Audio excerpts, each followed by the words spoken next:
10 years. It's been 10 years. 10 years. Take us back to that season, that 2004 season. What made that team just a special team? Well, we were coming off of 2003, in which we were 10-0, 11-0, going into the Grossmont game. Got beat down there at Grossmont. Bad taste in our mouth. And we knew we had a good team. I knew I had a good team. What I didn't have was quarterbacks. That was really the fly in the ointment for that team. I recruited Marcel Marquez out of Notre Dame High School, which we had been getting a lot of kids from Notre Dame because Kevin Rooney does a great job down there. You know, his kids are disciplined. They know how to play the game.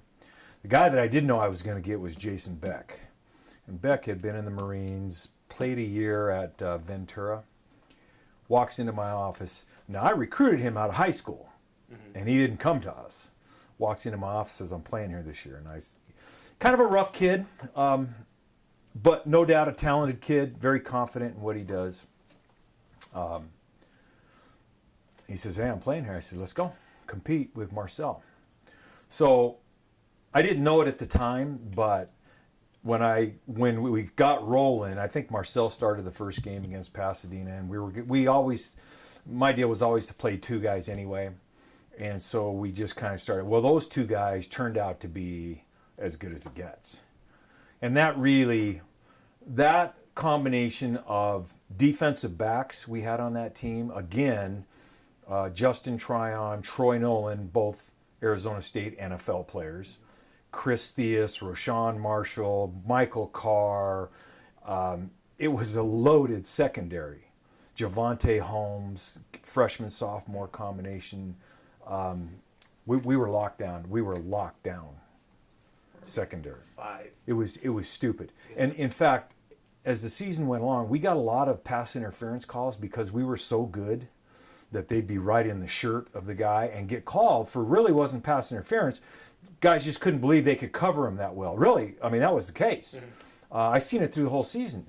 But that set of secondary, and then if you look at the pass rush that year, Kevin Ellis, David Stanton, Tommy Halai. I mean, we had some guys up front that absolutely put pressure on the quarterback. And then our linebacking core, Gerard Perry, I think it was Gerard Perry, was our middle guy. Fusilier from Valencia. We had some characters. So the defense I knew was going to be really good. I didn't know it would be that good. And then we had Terrell Smith come back, who had sat out a year academically ineligible. And then we had a transfer receiver, and Jarrell Kane came in. Coach 2J recruited him from Northern California because he went to the same high school. Brandon, what was Brandon's last name? Brandon Maccabee, no. Brandon from Notre Dame also. I remember his last name now, but he was a great running back. Just a little kid. And then our offensive line was all local kids except one. We got the kid, Louis Solis, out of Silmar. We had another Notre Dame kid, Zach Verdon, out of Westlake, which is, by the way, where Corey Miles came from. It was Westlake, which was another reason. Juan Sanchez, local kid out of Palmdale, played that year. So we went into the season, once we got through camp, you never know. You certainly don't expect to go undefeated. You certainly don't expect to go 14-0, be the only team in history to ever do it. We knew we were good. And my focus was I was never a big picture guy, head coach. My focus was always not only on the day, but on that play, that rep in practice, in game. I really didn't care about scores, win or lose. If you're doing things right, the way we teach you, and you're doing it full speed, then you know what? Whatever happens, happens, right? That's what you're taught to do. So that was really my focus as a head coach anyway. Not knowing how good we'd be. And then off and running. We started the season. We went into that season 18 straight wins in the regular season. So we'd won 10-0 the year before, and we'd lost our second game of that year. I'll let it ring. And we ran the table in 2002, which we were in the state championship. Back in the years in the league was really, really difficult. Yeah, well, yeah, it was, but it wasn't as hard as it is now. So 2002, 2003 really set up the mindset for what was about to happen. These kids have been through it because that 2003 team was a good team too. Jason Beck is our quarterback. He's now the quarterback coach at BYU, went to BYU. So, away we went. We played Pasadena, where I came from, by the way. Mm-hmm. I coached there for 12 years. So that was fun to go down there, and we weren't treated real well. The welcoming mat was not out. and we whipped them pretty good. We played Pasadena, Palomar. It was a murderer's road. It was some tough games going. Bakersfield was really good back in the day. We beat them 16-0 up in Bakersfield. The toughest game of the season was Valley, which uncharacteristically they hadn't been good or anything, but they play us. Coach Kreiner had gone down there from here the year before, and so he was coaching down there. We actually had 5 lead changes in the second half and beat them by 3, 48-45 or some stupid. That was the closest game. We easily could have lost that game. We threw 4 picks, 2 for touchdowns. Wasn't one of Corey's better games. That was the closest game of the season, and it was right at midseason.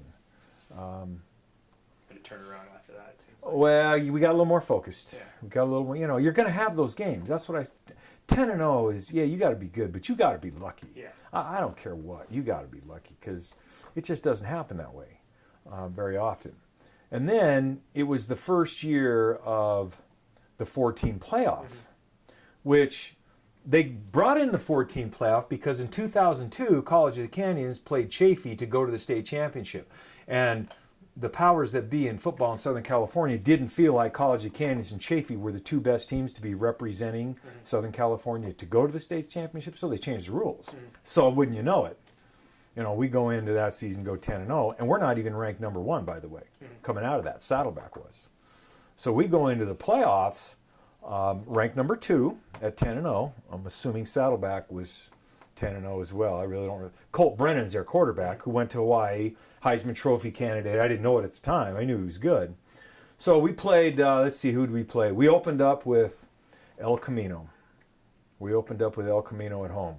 Now I'd been in that league for 12 years, Pasadena against El Camino, and I know Coach Featherstone real well. I don't think he's ever been shut out going into that game. In fact, I know it because he told me after the game. And knowing him and his program and who they are, that's a storied program. That's a national championship program. That's a program that's year in and year out. So I was like, whoa, let's get through this one. And we ended up shutting them out, 21-0. Which, are you kidding me? Which now we were peaking right at the right time on defense. Lole Takapu, John McClung, our defensive coaches, they had us dialed in. They really did. We were dialed in on that. 21-0, El Camino. Now we host Grossmont, who we had went down and lost to the year before, and that coach and we just never got along. There's those guys you're just not going to get along with, and Grossmont at the time, we seemed to play him every year. We seemed to get him in the playoffs. We get him in the regular season. It was not a friendly rivalry at any stretch of the imagination. We had lost down there the year before, so they come up to us. Second round now. They're 11-0 coming in. We're 11-0 coming in, and we shut them out. I mean, 31-0. You had like 6 shutouts that year or something. I think we had 5. Yeah, I was looking at it this morning. Yeah, and again, I'm just going, holy smokes. Tony Brown, our DB coach, that guy was a magician. Of course, the guys he was coaching, I told him just get out of the way and just let them play because they're really good. So we beat them 31-0. So now we've scored 52-0 in 2 playoff games against El Camino and Grossmont, and we're banged up, no doubt. Come on, we played 12 games, tough opponents.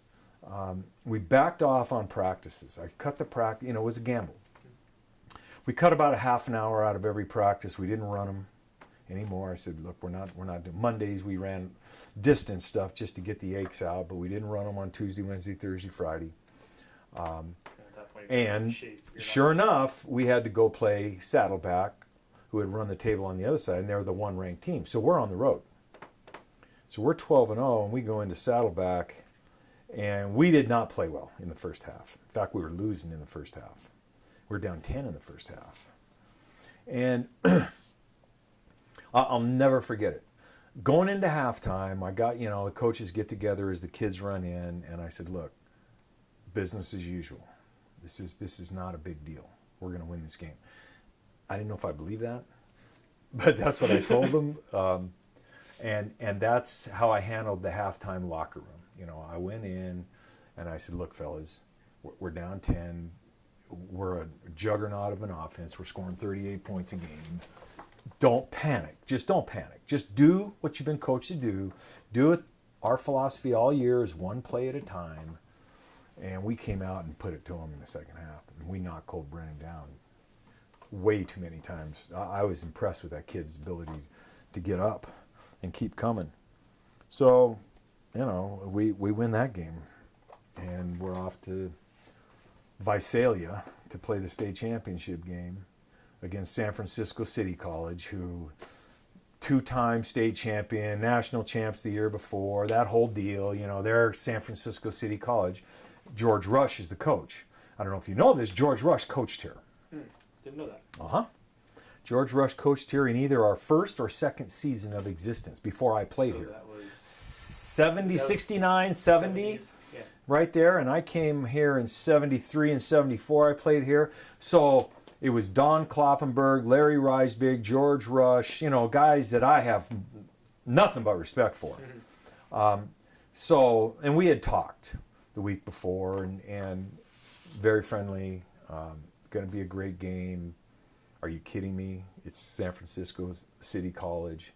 But our players, there was a confidence about that group that was very, very abundant, very adamant.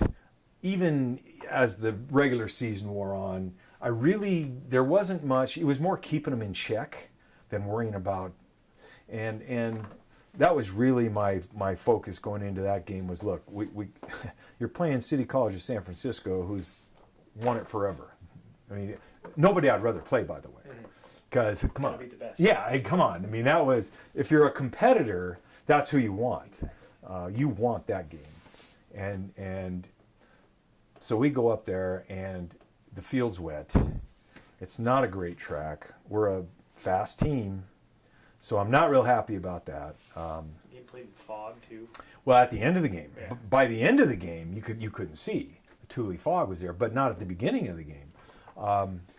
And, of course, 2 years before that, we had played in the state championship game at Bakersfield against Reedley, and you know how that ended. That ended ugly. Yeah. And it was the same people running the state game. So they're like, "Are you going to control your team this year?" And I was like, "Yeah, well, I thought we controlled them last time. It got away, but,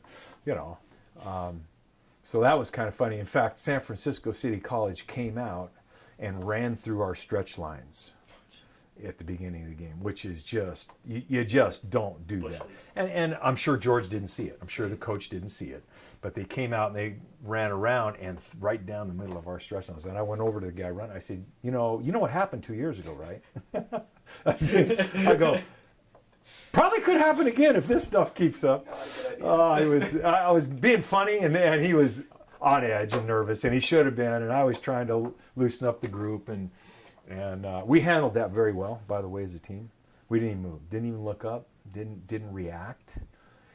That's when I knew they were ready to play. I mean, whatever's going to happen is going to happen. And away we went. The first half couldn't have gone better for us. Could not have gone better.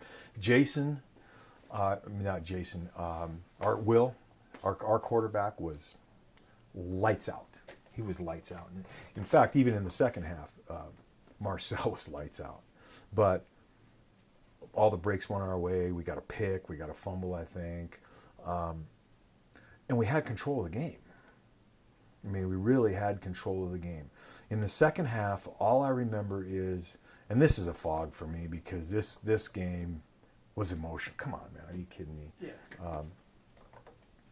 All I remember is we're lining up to kick a field goal. We're up, I don't know, we're up 19, 20, whatever it is, and we miss the field goal. Slips, and I went, oh no.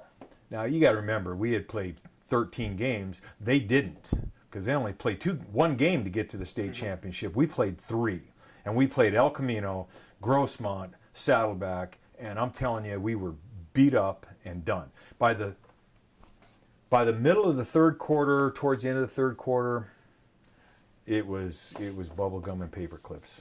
I mean, our defensive line was hurt. We weren't getting a pass rush, and they were awesome on offense, and that was our game. And I remember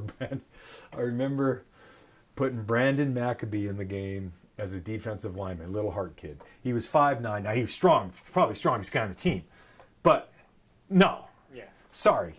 And I looked, and I didn't put him with defense. And I looked at Lole, our defense. I said, "Are you kidding me right now? That's it?" And you know, there's Dennis Ellis, there's Tommy Halai, there's David Stanton. They're all sitting on the bench, just beat up. And I go, "Coach, I got nobody else." I go over to those 3 guys, and I said, "I don't care. I don't care what hurts. I don't care what's going on. Go in there, at least stand there, look like we're, you know, like we can play." And here they come. Here comes San Francisco. Score, stop us, score.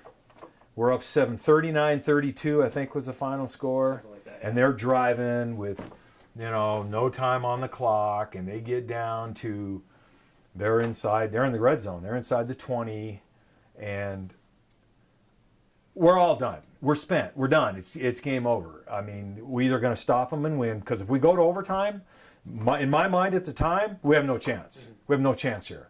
We've laid it all out there. There's nothing else we can do.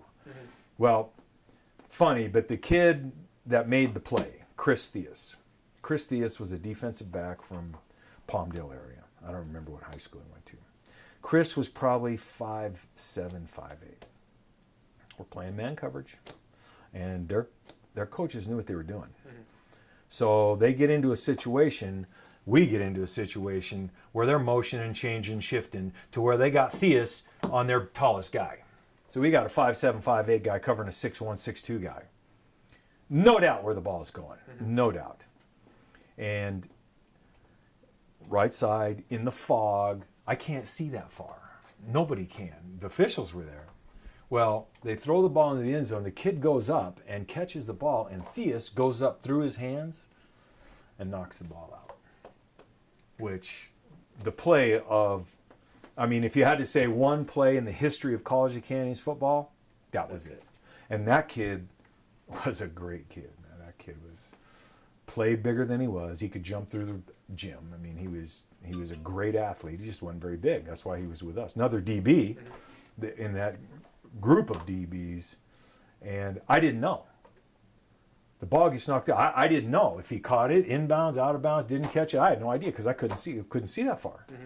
And then the official, waved it off, and the place went nuts, man. The place went nuts. It was Corey Miles. Corey Miles was the MVP of that game. Our quarterback. I think he threw for 3 touchdowns, ran for a couple more. That guy was awesome. You know who else was awesome? Jason Lance, our tight end. 2 touchdowns. Now, you got to know Jason Lance. He was a kid every game, thought he should get every ball. I mean, that's the kind of confidence he had in himself. Coach, throw me the ball. Throw me the ball, or we're going to lose the game. Throw me the ball. Same thing in this game. Coach, I'm open. Throw me the ball. I'm going, Jason, shut up and let us coach. Just shut. Coach, I'm open. Sure enough, 2 touchdowns. We threw him the ball, and he caught 2 of them. So I thought he had a great game. Well, that pretty much answered my follow-up. Was take me back to the final moments of that too. That championship game, but you pretty much answered. Buddy, that was like I said, we couldn't see. Yeah. It was literally that much fog. In fact, if you get a hold of that tape, you'll see the beginning of the tape is clear, and then start third quarter. Here comes that fog rolling in, and it's muddy. And so we've been playing on the field for 3.5 quarters now, and we were not stopping them. At the end of the game, you'll see we didn't stop them. I mean, we had no pass rush. We had nothing left. We had nothing left on defense. We just had nothing left. How many of those guys from that team went on to play NCAA Oh, or higher level jeez. college or even NFL? I knew you had a couple We go had- to the NFL. We had two. We had two in the NFL up till last year. From that 04 team.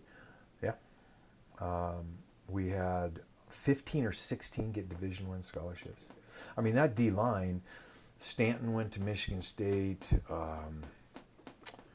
Ellis went to Boise State.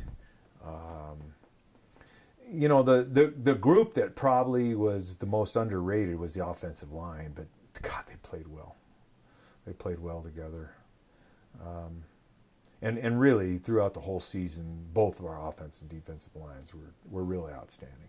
Going into that championship game, did you have an idea that you could win the national championship? Oh, absolutely. Yeah. Oh, being there 2 years before that, and I tell our coaches now, as the athletic director, look, there's a process by which you get to that level.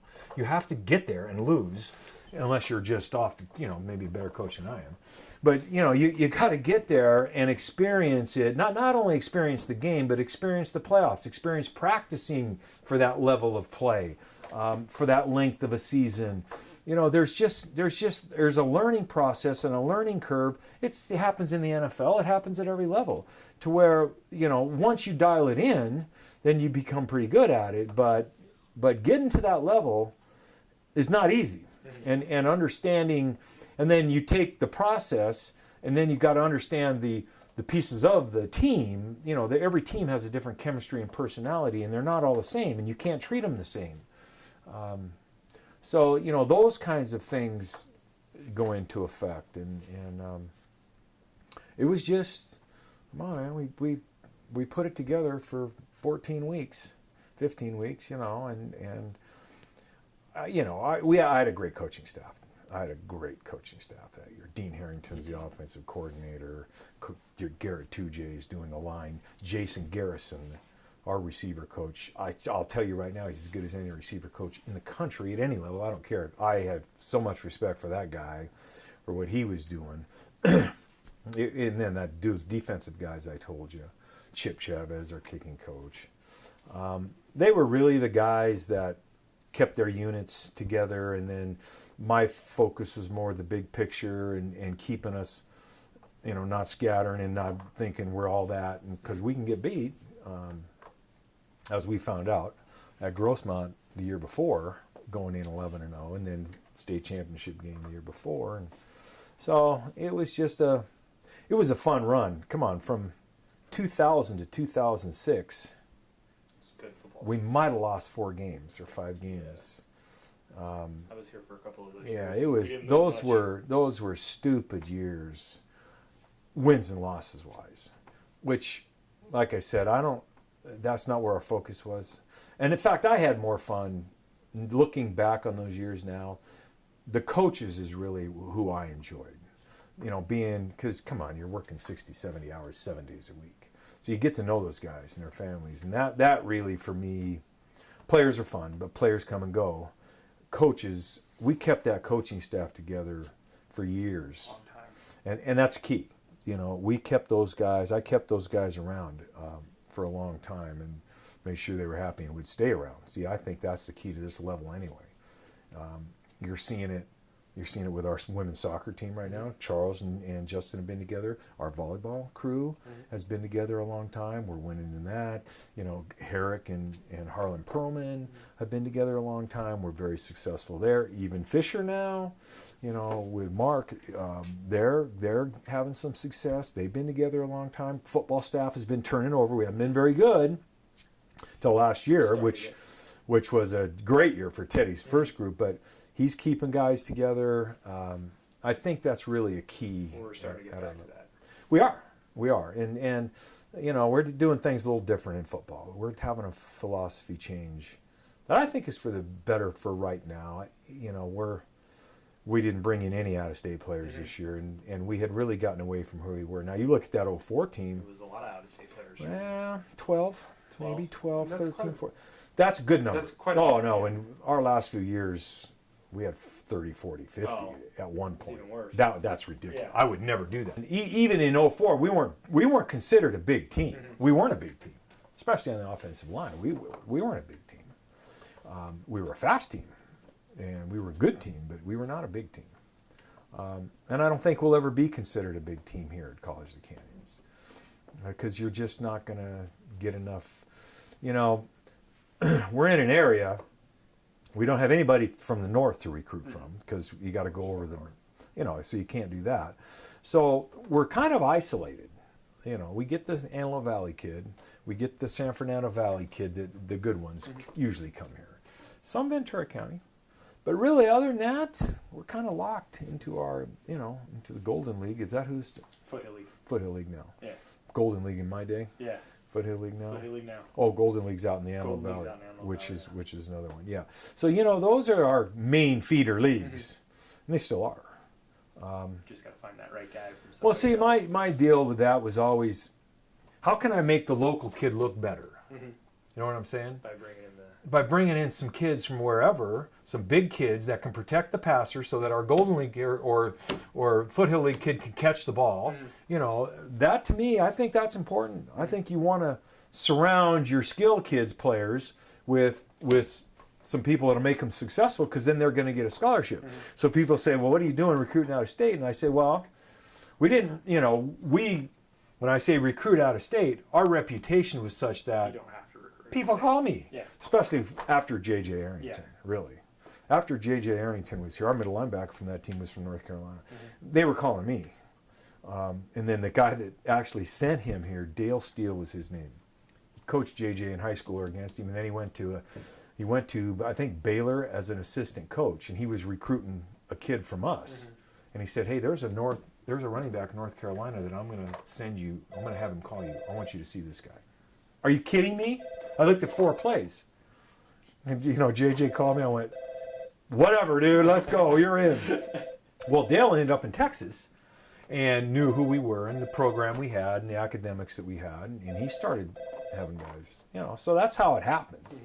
And of course, Lyon Kreiner had a Samoan connection from way back 20 years back, so they followed him. We had a lot of Samoans. When Lyon first came here, we did, because his reputation of taking care of the guys that he brought here, making sure they had housing and their financial aid is done, that kind of stuff. Lyon was best I ever seen at it. Those kids were always the funniest kids. Great kids too. They were great kids. People are afraid of them because they're so big, and they're puppies. They were awesome. I just remember being in the trailer. No, they were awesome. They were great guys. They remember everybody's names. No, say hello. yep, that's right. They're very personable. Hands. They're very family oriented. Don't piss them off. Well, that's too.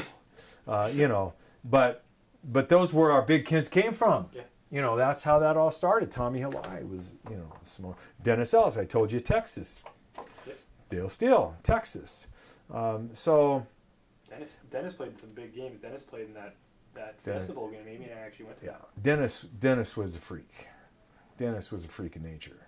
We played him at a defensive end spot. He was a 2 technique. He could have played over the guard. He did, and destroyed them. Then go outside as a defensive end and come off the edge hard and be able to do that. Who does that? Who can do that? Well, he could. It was an all-around good team in that 04. Yeah, you know what? I didn't have discipline problems with them. That was the other thing I was going to say. No, they weren't bad kids. They were good. You can have a great team in a lousy year as a head coach. Let me tell you. When you have some kids that are not good character kids or good moral kids, I usually get rid of those guys now. After, 2000, might have been 3, maybe 2, we went down to Santa Ana and got beat. Worst loss ever. We only scored 3 points. I kicked 10 guys off the team. We got home. Just me guys weren't part of us. Just were cancers. And I just said, we're not doing this. That's what I remember about the back, because I was here for the back. No, I actually wasn't here for the back end. No, I was here for 04. I was here for 04, and I remember I was here for the back end. And I remember they were all team guys. And then 05, the same thing. It was all team guys. Yes, it was. And 06, the same thing. And there was no... Yeah. No, it was well, if you put down rules as a coach or a parent or anybody else, and then you actually enforce those rules, eventually they're going to learn, right? Your kids, my kids, whoever, your team, my team, and so from the beginning of 98, if you're consistent with how you do things and in what you believe in and you actually enforce it, they're going to learn, and they're going to tell their teammates, hey, don't do that. Coach, don't do that. If you do that around here, you're not going to play or you're going to be suspended or whatever. And so the culture became what it was, in 2000, 2001.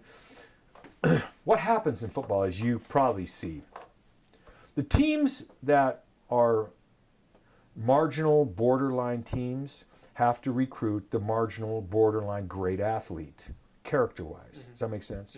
So the teams, and if you put it in a Pac-12 perspective, the Oregons, the Stanfords, the great teams, they can recruit great kids with great character, and they're going to go there. The Arizona States, Cal doesn't count because they're so academic. Arizona State, those kind of schools, they have to take a marginal kid to compete with those other teams. Not to say they're bad kids, just to say they're risk kids. And when I started this program, I did that. In fact, I did that every year. I would always bring in one or two risk, which I knew had problems, had issues, not of their own, bad, parents divorced, whatever, because I wanted to try to help them. And this was their family now, and maybe I can make a difference in their life. So I would bring in, but if you bring in too many of those guys, well, it hurts the locker room. You're going to destroy your team. It's like that in any sport. Yeah, it is. It's exactly like that. Well, in the beginning, I was bringing in guys because we had to establish ourselves. We had to win a few games, hopefully. So you could get the non-marginal kid. Bingo. You can become College of the Canyons, who we became in 1, 2, 3, 4, 5, 6. Then you become, now you're getting every kid. You're recruiting me, coach? Where do I sign up? And we didn't have to take a marginal kid, although I still would take a couple. So, that was the fun part of the job. That and keeping the coaching staff as a unit for all those years was really, really where it is for me. And to this day, I probably get 2 or 3 phone calls a month from guys all over the United States that played on any one of those teams. That really makes it for me. That really, really is fun. Just read my mind. That was what I was going to ask. You still in contact with some of those guys? Not as many as you would think. James Polk was our starting left tackle offense. Alabama, Mississippi, somewhere like that. One of my favorite players. Tough go. I talked to him probably a couple years ago. One of the best conversations I had. Really was. Corey Miles has been in here. Justin's been in here. The local kids. Yes, a lot of the local kids. Jason Lance was in here a couple weeks ago because he's still around. Chris Butler, our tight end from Canyon that year, along with Jason. I see those guys in town. Billy Omahan, Billy Maria. I played baseball with Billy. Good dudes, man. Those are good guys. Chad Garrett. Are you kidding me? CJ was... Man, was he fun. Estes from Saugus. We still see CJ occasionally. Yeah. He was over. So those guys, they just bring... those are good years. Those are good years.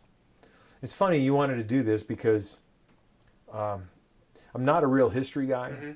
I think as a coach... the history's in the past. History's in the past. You got to move forward. So I'm really not a guy that's going to put together a reunion of those guys. Although we had one a couple years ago, 5-year. We did a little something, and we had some guys there.